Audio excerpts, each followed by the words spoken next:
তো দেখো, এখন আমরা আলোচনা করব নিউটনের গতির তিনটা সূত্র নিয়ে।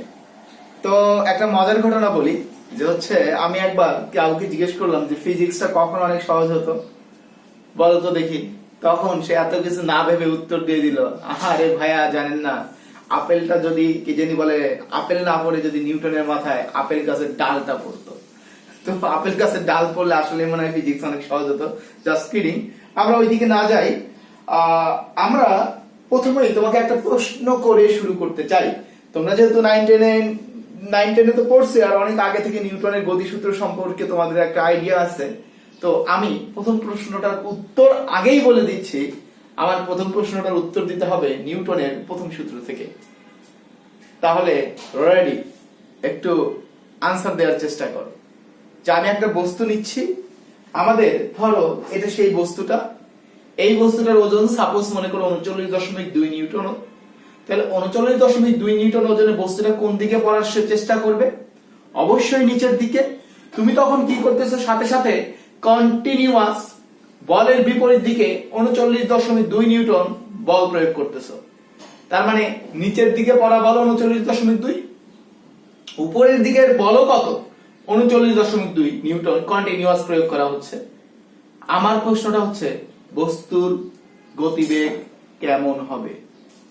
তো তুমি চিন্তা করো যে এইদিকেও যেহেতু 39.2, এইদিকেও যেহেতু 39.2, তা নিট বল কত হয়ে যাবে? 0। এখন আমার প্রশ্নটা হলো বস্তুর গতিবেগ কেমন হবে? এবার আমি অপশন গুলা দিচ্ছি।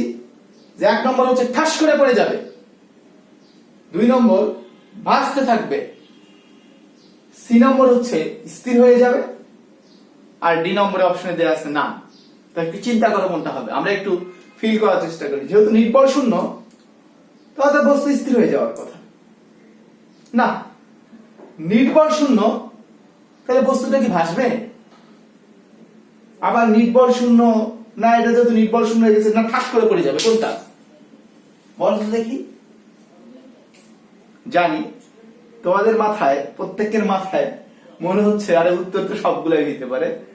আসলে আমরা যদি ভর্তি পরীক্ষার প্রশ্নগুলা দেখি বা হচ্ছে এইচএসসি পরীক্ষার এমসিকিউ গুলা দেখি, এগুলা দেখলে মনে হবে সবগুলা যমজ ভাই বোন, যমজ বোন বা যমজ ভাই। তো 3টা দেখে মনে হবে বা 4টা অপশন দেখে মনে হবে যে এখানে 4টাই উত্তর দিতে পারে। তো এই কনফিউশন আমরা কেমনে এড়াইতে পারি? যখন আমাদের কনসেপ্ট 100% ক্লিয়ার থাকবে, তখন কিন্তু আমাদের এটা নিয়ে আর ভুল হবে না। মজার ব্যাপার হচ্ছে তোমরা যে প্রশ্নগুলো আনসারগুলো গেস করছো, এখানে একটা উত্তর না। উত্তর কোনটা আসো, এবার আসো আমরা একটু বের করার চেষ্টা করি। তো আমি বলছিলাম উত্তরটা পাওয়া যাবে নিউটনের প্রথম সূত্র থেকে। তো নিউটনের প্রথম সূত্রটা আজকে থেকে আমার মতো করে পড়ো। নিউটনের প্রথম সূত্রটা হচ্ছে, যদি কখনো বল 0 হয়, বল 0 হলে তোমাকে প্রশ্ন করতে হবে বস্তুটা স্থির আছে না গতিশীল আছে। যদি স্থির বস্তু হয় তাহলে স্থিরই থাকবে, আর গতিশীল বস্তু হলে সমবেগে চলবে। তো আমার প্রশ্নটা যেহেতু আমরা দেখছি যে এখানে নিট বল 0 হয়ে গেছে, এবার আমি প্রশ্ন করবো যে বস্তুটা স্থির ছিল না গতিশীল ছিল। খেয়াল করো, বস্তুটা তো গতিশীল ছিল, নিচের দিকে পড়তেছিল। তো যেহেতু বস্তুটা নিচের দিকে পড়তেছিল, তাহলে আমার উত্তরটা কি হবে? সমবেগে নিচে পড়বে। তাহলে সমবেগে নিচে পড়বে। এখন তুমি দেখো সমবেগে নিচে পড়বে তো অপশনে ছিল না, তার মানে উত্তর হবে না। তো তোমাকে এবার আমি নিউটনের প্রথম সূত্র থেকে আরেকটা কোশ্চেন জিজ্ঞেস করব। প্রশ্নটা কি, তোমার কাছে একটা বস্তু আছে, এই বস্তুটার উপর বিভিন্ন দিক থেকে, একদিক থেকে তুমি 10 নিউটন বল প্রয়োগ করতেছো, আরেক দিক থেকে 15 নিউটন বল প্রয়োগ করতেছো, অন্য আরেকটা দিক হইতে হয়তো 20 নিউটন বল প্রয়োগ করতেছো। এই বল প্রয়োগ করার পরে বস্তুটা কি করতেছে? 5 মিটার পার সেকেন্ড সমবেগে চলা শুরু করছে। তো আমার প্রশ্ন, ক্রিয়াশীল নিট বল কত? নিট বল মানে যোগফল। তাহলে তুমি হয়তো চিন্তা করতেছো এখানে কত হবে বলো তো দেখি, একটু চিন্তা করো। হ্যাঁ, অনেক উত্তর পেয়ে গেছো। আমাদের নিট বলের মান হলো 10 যোগ 20 যোগ 15, তার মানে 30 আর 15 45 নিউটন। তো যারা এই উত্তরটা পাইছো, তোমাদের উত্তর হইছে, তবে 100% ভুল হইছে আর কি। তো তাহলে কি লজিকটা কি? লজিক এবারের উত্তর কিন্তু প্রথম সূত্রেই। কেমন? যে যদি বস্তুটা স্থির থাকে বা সমবেগে চলে, তাহলে আমার নিট বল কত? 0। স্থির থাকলে বা সমবেগে চললে নিট বল কত? 0। তো তুমি খেয়াল করো, যেহেতু বস্তুটা এখানে কি করতেছে, সমবেগে চলতেছে, তাহলে সমবেগে চলে, তাহলে নিট বল কত হবে? তাহলে এই জায়গায় অবশ্যই আনসার হবে 0। এবার যাত্রা শুরুর আগে বেগ কত? তো বস্তু সমবেগে চলবে, কোন বেগে? যাত্রা শুরুর আগে যে বেগ ছিল সেই বেগেই তো সে সমবেগে চলতে থাকবে। তাহলে খেয়াল করো, তার মানে যাত্রা শুরুর আগের বেগ আর পরের বেগ কি হবে? সমান। তাহলে যাত্রার পরে যেহেতু বস্তুটা 5 মিটার পার সেকেন্ড সমবেগে চলতেছিল, তাহলে যাত্রা শুরুর আগেও তার বেগ কত ছিল? 5 মিটার পার সেকেন্ড। তাহলে বুঝলে যে হচ্ছে শুধু পড়লেই হবে না, মুখস্থ করলেই হবে না, প্রত্যেকটা জিনিস ফিল করে পড়তে হবে, অনুধাবন করে পড়তে হবে। তাহলেই কিন্তু তুমি ভর্তি পরীক্ষায় বা তোমার এসএসসি পরীক্ষায় প্রশ্নগুলোর সঠিক উত্তর দিতে পারবে। আর এই কারণে আমি একটা কথা বলি, ফিল ফিজিক্স, লাভ ফিজিক্স। তো এবার আমরা প্রথম সূত্র সম্পর্কে তাহলে আমাদের মোটামুটি একটা আইডিয়া হয়ে গেল। আমরা এবার যাব হচ্ছে দ্বিতীয় সূত্রে। দ্বিতীয় সূত্রটা কি? দ্বিতীয় সূত্র তো F equal to ma। F equal to ma মানে কি? যতক্ষণ বল আছে, M তো কনস্ট্যান্ট, তার মানে যতক্ষণ বল থাকবে ততক্ষণ তার ত্বরণ থাকবে। ত্বরণ থাকবে মানে কি? বেগের পরিবর্তন হবে। আর বল শূন্য মানে কি? তো বল শূন্য মানে হচ্ছে আমাদের প্রথম সূত্র। সেক্ষেত্রে আমরা আবার দুইটা প্রশ্ন করব। তাহলে দ্বিতীয় সূত্রটা হলো বল থাকলেই বস্তুটার ত্বরণ থাকবে, বল শূন্য হয়ে গেলে প্রথম সূত্র অ্যাপ্লাই করতে হবে। তো তুমি এবার আমরা একটু বোঝার চেষ্টা করি। দেখো, আমরা প্রথমে একটা গ্রাফ দেব, যে গ্রাফটা তোমরা আমরা এর আগে গ্রাফ ক্লাসে ডিটেইলস আলোচনা করছি, তারপর থেকে আমরা একটু আলোচনা করার চেষ্টা করব। দেখো,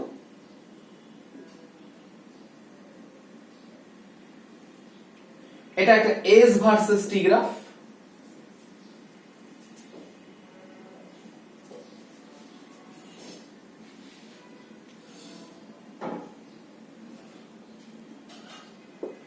এটা একটা ভি ভার্সেস টি গ্রাফ। তো আমরা এক নাম দেই, এটা ধরো ও, এ, বি, সি, ডি, ই। আমরা নাম দিচ্ছি ও, এ, বি, সি, ডি, ই, এফ। তো আমরা একটু প্রথমে বোঝার চেষ্টা করি যে কোন গ্রাফটা আসলে কি নির্দেশ করে। যেহেতু আমাদের এস বাই টি এবং এগুলা রেখা, তাহলে আমার শুরুতে কি বের করা লাগছে তোমাদের মনে আছে কিনা, যে আমাদের ওয়াই অক্ষ ডিভাইডেড বাই এক্স অক্ষ। তো ওয়াই অক্ষ ডিভাইডেড বাই এক্স অক্ষ করে আমরা কি পাচ্ছি? বেগ। তাহলে এখন আমি কি লিখবো? সরলরেখা হলে সম, বক্ররেখা হলে অসম। এবং বুঝে গেছি প্রত্যেকটা রেখাই কি নির্দেশ করে? বেগ নির্দেশ করে। তাহলে এটাও বেগ, এটাও বেগ, সবই বেগ, সব বেগ, যেহেতু s by t equal to বেগ পাইছি। এখন বেগটা কেমন এটা তোমার সামনে একটু বসাই দিতে হবে। তাহলে ওয়ে যেহেতু সরল রেখা, সরল রেখা মানে কি? সম, বক্ররেখা মানে অসম, এক্স অক্ষের সমান্তরাল মানে 0। তো এটা যেহেতু সরল রেখা, তার মানে এটা হলো সমবেগ। এটা যেহেতু এক্স অক্ষের সমান্তরাল, তার মানে হলো 0 বেগ। এটা যেহেতু বক্ররেখা, তার মানে এটা হচ্ছে অসমবেগ।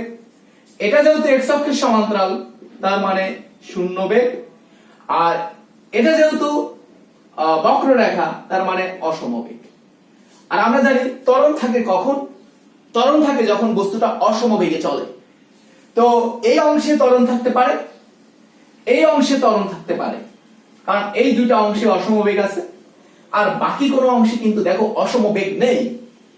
তো ত্বরণ এই জায়গায় তুমি খেয়াল করো, এই বিন্দুতে উন্নতির গতি স্পর্শক বরাবর, এই বিন্দুতে উন্নতির গতি স্পর্শক বরাবর, এখানে স্পর্শক বরাবর। তুমি খেয়াল করো, তো আমাদের স্পর্শক দ্বারা তো বেগ বুঝায়। এখানে যতটুকু খাড়া, এখানে কিন্তু তার চাইতে বেশি খাড়া, এখানে তার চাইতে বেশি খাড়া। আর কতটুকু বোঝায় দিয়ে যেহেতু আমরা বেগ পাই, কারণ এখানে যতটুকু বেগ, এখানে তার চাইতে বেগের মান বেশি, এখানে তার চাইতে আরো বেগের মান বেশি। তার মানে এখানে বেগ ক্রমান্বয়ে কি হচ্ছে? বাড়তেছে। আর বেগ ক্রমান্বয়ে বাড়া মানে কি? ধনাত্মক ত্বরণ। তার মানে এখানে এর মানটা প্লাস, আর আমি যেহেতু এর আগেই আলোচনা করছি, এখানে হবে এর মানটা মাইনাস, কারণ আস্তে আস্তে কম খারাপ হচ্ছে, হেলে যাচ্ছে আস্তে আস্তে। তো তুমি এবার আমরা চিন্তা করব যে আমরা এবার কোথায় কেমন বল প্রয়োগ করা হয়েছে। কোশ্চেনটা দেখো, যে কোথায় কিরূপ বল প্রয়োগ করা হয়েছে। আমরা এটা একটু বোঝার চেষ্টা করি। তাহলে এখানে আমরা কি করব, y অক্ষ ডিভাইডেড বাই x অক্ষ। তাহলে আমরা যদি y অক্ষ চিন্তা করি, তাহলে y divided by x, y অক্ষে বরাবর আমাদের দেওয়া আছে v, x অক্ষ বরাবর দেওয়া আছে t। তার মানে এটা কি নির্দেশ করবে, ত্বরণ। তো প্রত্যেকটাই দেখাই একটা ত্বরণ, এটাও কি বলো ত্বরণ, ত্বরণ সবই ত্বরণ, অবশ্যই ত্বরণ। তাহলে এই অংশটাও, এটাও কি ত্বরণ, এটাও কি ত্বরণ। তবে এবার আমরা একটু নাম দিই। দেখো, যেহেতু একটা সরল রেখা, আমি আবার একটু রিপিট করে দিই। সরল রেখা মানে সম, বক্ররেখা মানে অসম, x অক্ষের সমান্তরাল মানে শূন্য।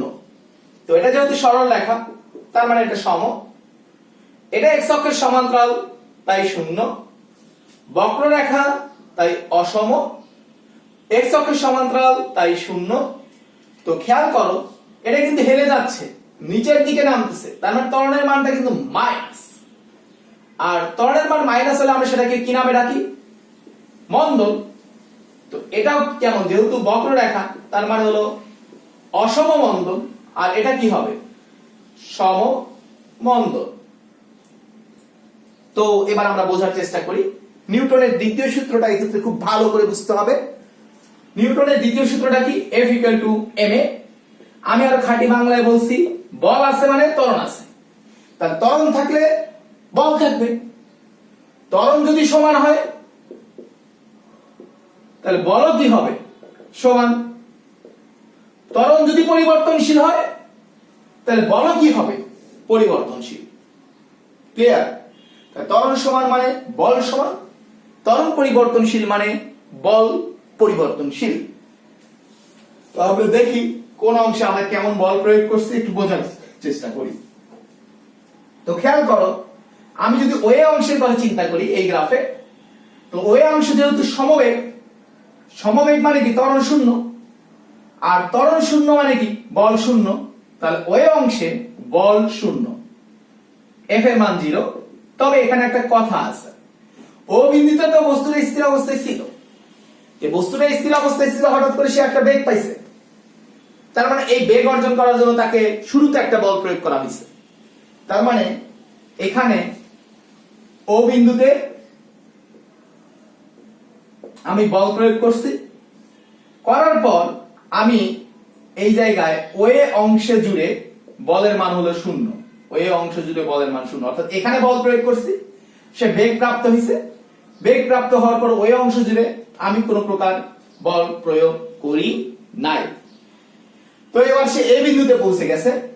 তুমি খেয়াল করো, এ বিন্দুতে কি করছে, দেখো এখানে তার বেগ আছে, কিন্তু এখানে কি তার বেগ 0। তাহলে যেহেতু বেগ আছে, বেগটাকে 0 বানানো লাগছে। তার মানে এ বিন্দুতে আমাকে একটা বাধা দানকারী বল প্রয়োগ করে আমাদের বলের বেগের পরিমাণ 0 বানাতে হয়েছে। তাহলে আমরা এ বিন্দুতে বাধা দানকারী বল,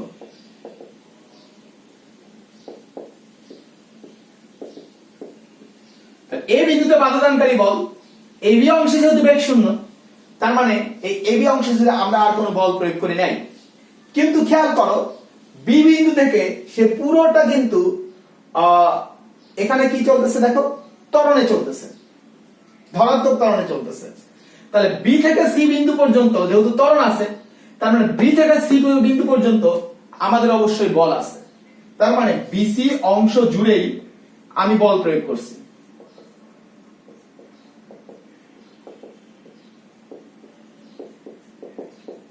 তাহলে আমি বিসি অংশ জুড়েই বল প্রয়োগ করলাম। এবার তুমি খেয়াল করো, আমরা যদি চিন্তা করি সিডি অংশে গিয়ে আবার আমার বেগ কত হয়ে গেছে, 0। তার মানে সি বিন্দুতে যেহেতু বেগ ছিল, এই জায়গায় যেহেতু বেগ ছিল, এখানে আমার বেগ 0 করতে হবে।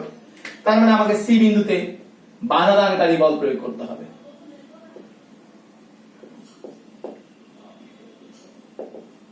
কারী বল প্রয়োগ করা লাগলো। এবার সিডি অংশ জুড়ে আমাদের যেহেতু বেগ নাই, তো আমার এখানে কোনো বল নাই। কিন্তু তুমি খেয়াল করো ডি বিন্দুতে আমি কি করছি, ডি বিন্দুতে দেখো আবার ত্বরণ আছে, তার মানে ডি বিন্দু থেকে ডি থেকে ডিই অংশ জুড়ে ত্বরণ আছে, তার মানে আমাকে ডিই অংশ জুড়ে কন্টিনিউয়াস, শুধু ডি বিন্দুতে না ডিই অংশ জুড়ে আমার বল প্রয়োগ করে থাকতেই হবে। তাহলে ডিই এটা অংশ জুড়ে বল আছে। তো এই জায়গায় তোমার একটা জিনিস সবসময় মাথায় রাখা উচিত যে ব্যাপারটা কেমন,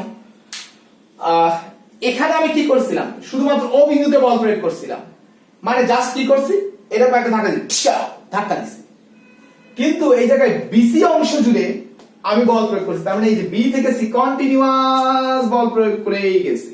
ওকে, তাহলে এই জিনিসটা বুঝতে পারছো।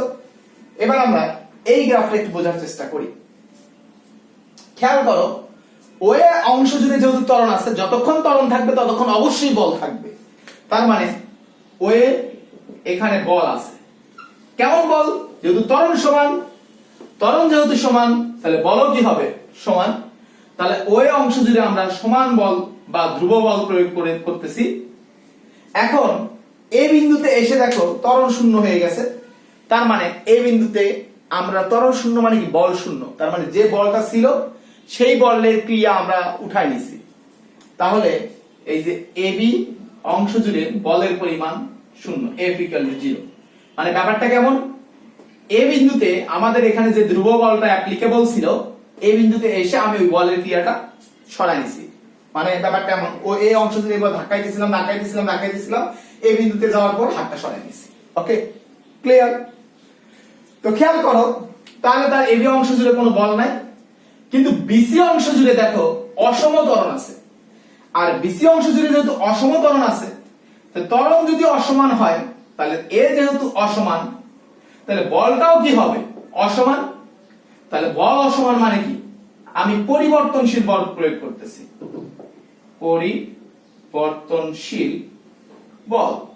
তাহলে সমবল আর পরিবর্তনশীল বল, ধ্রুব বল আর পরিবর্তনশীল বল বোঝাই বলতে কি বোঝায়, ধ্রুব বল মানে বলের মানে কোনো পরিবর্তন হবে না, কিন্তু পরিবর্তনশীল বল বলতে কি বোঝায়, এরকম আর কি, মানে বলের মানে কন্টিনিউয়াস চেঞ্জ হচ্ছে। এবার আমরা আরেকটা জিনিস খেয়াল করি, আমরা যদি এবার সিডির অংশের কথা বলি, সিডি খেয়াল করো সিডি অংশে কি ত্বরণ শূন্য, তার মানে সিডি অংশে বলের মান শূন্য, as like as A. D অংশে তো মন্দন, তাহলে এবার কিন্তু আমি বেগ বাড়াই নাই, বেগ কমাইছি। তাহলে আমি কি এবার গতি সৃষ্টিকারী বল দিছি, না বেগের মান কমানোর জন্য এক্সটার্নাল ফোর্স ক্রিয়েট করছি। তাহলে এবারের বলটা কেমন বল হবে, এটা হবে বাধা দানকারী বল বা গতির বিরুদ্ধে বল। খেয়াল করো তাহলে ডি অংশ জুড়ে হবে বাধা দানকারী বল। এখন এটা কি সম হবে না অসম হবে, অবশ্যই অসম হবে, তার মানে পরিবর্তনশীল, বাধা দানকারী পরিবর্তনশীল বল। আর ইএফ অংশ জুড়ে কি হবে, এটাও যেহেতু মন্দন সৃষ্টি করতেছে তাহলে এটা হবে বাধা দানকারী বল, এবং কিন্তু এটা যেহেতু সমান তাহলে এখানে বাধা দানকারী ধ্রুব বল। তো আশা করি নিউটনীয় বলবিদ্যার এরকম যেরকম গ্রাফ থাকবে, গ্রাফ দিয়ে যদি বলে এগুলা কি নির্দেশ করে অথবা আমি কোথায় বল প্রয়োগ করছি, আশা করি এই রিলেটেড সমস্যায় তোমরা আর কখনো প্রবলেম ফেস করবা না, কোনোটা জায়গায় করবা না ইনশাআল্লাহ। একটু আমাদের সাথে থাকো। তো আমাকে একটু বলো তো দেখি, বলটা কি স্কেলার রাশি না ভেক্টর রাশি? বল অবশ্যই ভেক্টর রাশি, তার মানে আমি যখন বলের কোনো ক্যালকুলেশন করব আমাকে স্কেলারের নিয়মে করলে হবে না ভেক্টরের নিয়মে করতে হবে? মাস্ট। বলের ক্যালকুলেশন করলে তোমাকে অবশ্যই ভেক্টরের নিয়মে করতে হবে, এখানে স্কেলারের নিয়ম অ্যাপ্লাই করা যাবে না। তো আমরা একটা প্রবলেম দেখি, দেখো আমার কাছে একটা বস্তু আছে, যেই বস্তুটার ভর হচ্ছে 10 কেজি। তো আমি এই বস্তুটার উপর এই দিক থেকে বল প্রয়োগ করলাম 30 নিউটন, আর এই দিক থেকে আমি বল প্রয়োগ করলাম 40 নিউটন। তুমি খেয়াল করো তাহলে দেখো এই দুইটা বল প্রয়োগ করলাম। আমার প্রশ্ন, বস্তুটা কোন দিকে গতিশীল হবে, কত বেগে বা কত ত্বরণে গতিশীল হবে, সেই জিনিসটা আমাকে বের করতে হবে। তো আমার দুইটা বল, একটা হচ্ছে F1 আর একটা বল F2। আমার ভেক্টরের নিয়মটা কি পায়ের সাথে পা মিলতে হবে। তো এটা যেহেতু দেখো এই জায়গায় এটা কি পা, এই জায়গায় এই যে মাথা, তাহলে এটা হলো মাথা। তাহলে আমাকে কি করতে হবে, এই ভেক্টরটা এইদিকে শিফট করতে হবে। তাহলে এটা একটা ভেক্টর, আর এই ভেক্টরটা আমাকে এইদিকে শিফট করতে হবে। তাহলে যদি হয় তাহলে এই দুইটা ভেক্টরের লব্ধি, কারণ এটা তো মাথা, এটা মাথা ছিল, তাহলে আমার পায়ের সাথে পা মিলাইতে হবে। তাহলে বস্তুটা যাবে কোন দিকে, এদের লব্ধি কোন দিকে, এইদিকে। তাহলে এই বস্তুটা এই দিক বরাবর গতিশীল হবে। তো আমরা এই লব্ধি বলের মান বের করি। দেখো বলদের মধ্যবর্তী কোণ আলফা ইকুয়াল টু কত ডিগ্রি, 90 ডিগ্রি। তো আলফা ইকুয়াল টু যদি 90 ডিগ্রি হয়, এফ ইকুয়াল টু কি হয়, রুট ওভার f1 স্কয়ার যোগ f2 square e square plus q square. তো আমাদের p এর মান, একটার মান কত 30 স্কয়ার আর একটার মান হচ্ছে 40 স্কয়ার। তাহলে ইকুয়াল টু কত, এটা ক্যালকুলেশন করলে আসবে 50 নিউটন। তাহলে আমরা লব্ধি বলের মান পেলাম 50 নিউটন। এখন আমরা কি জানি, F ইকুয়াল টু ma। তাহলে রেজাল্টেন্ট ফোর্স 50 ইকুয়াল টু, এটা প্রযুক্ত হবে 10 কেজি ভরের এই বস্তুটার উপর 10 ইনটু a। তার মানে বস্তুটা 5 মিটার সেকেন্ড ইনভার্স 2 ত্বরণে গতিশীল হবে এই দিকে। তাহলে বস্তুটার ত্বরণ হবে 5 মিটার পার সেকেন্ড ইনভার্স 2, এই দিকে গতিশীল হবে, বস্তুটা এই দিকে যাবে। তো শুরুতে ধরো বস্তুটা স্থির অবস্থায় ছিল, আমাকে বের করতে বললো যে 4 সেকেন্ড পর বস্তুটার বেগ কত হবে। আমি আবারও বলতেছি, কয় সেকেন্ড পর বেগ, 4 সেকেন্ড পর। তো আমরা এটা বের করার চেষ্টা করি, 4 সেকেন্ড পর বেগ। তো 4 সেকেন্ড পর বেগ, এটা অবশ্যই আদি বেগ না, এটা কি শেষ বেগ। তাহলে শেষ বেগ v সমান কি হয়, u প্লাস at। তাহলে u হচ্ছে, তোমার খেয়াল করো, u এর মান হলো 0, এর মান হচ্ছে 5 আর t এর মান হচ্ছে আমাদের 4। তার মানে 20 মিটার পার সেকেন্ড। খুব সিম্পল। এইবার এই জায়গায় তারা আমরা এই জিনিসগুলো বুঝে গেছি।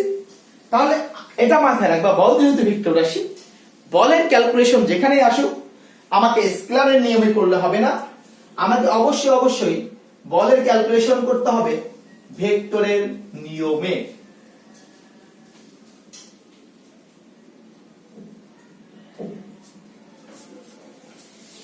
এবার আমরা আরেকটা সিম্পল কোশ্চেন দেখো সলভ করার চেষ্টা করি।